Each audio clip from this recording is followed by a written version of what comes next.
बिस्मिल्लाहिर्रहमानिर्रहीम। अस्सलाम वालेकुम यूट्यूब फ्रेंड, कैसे हैं आप सब। उम्मीद है अल्लाह ताला के फजल करम से खैरियत से होंगे और जहाँ कहीं भी होंगे खुश होंगे। अल्लाह ताला आप सबको ढेरों खुशियाँ दे, आमीन। तो आज हम बनाएंगे कच्चे आम का मुरब्बा। आधा किलो आम काट लिए और ये उनकी कतलियाँ बना ली हैं। आधा किलो चीनी और 3 इलायचियाँ हैं।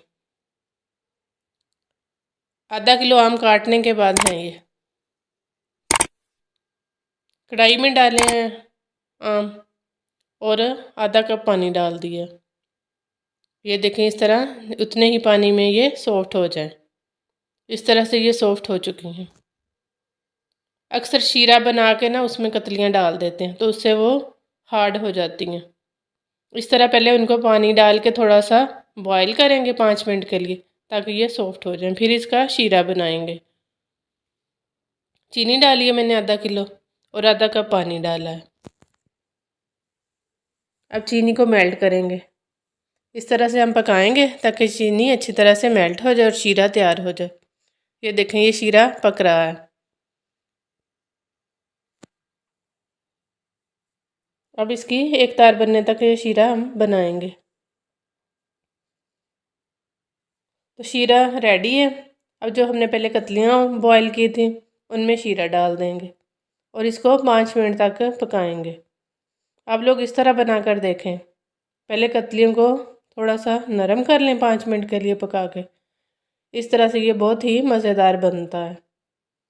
अब हम इसको 5 मिनट के लिए पकाएंगे। ये मैंने जो 3 इलायचियाँ थी वो डाली हैं, दाने निकाले थे उनके वो। अब हम इसको पकाते हैं।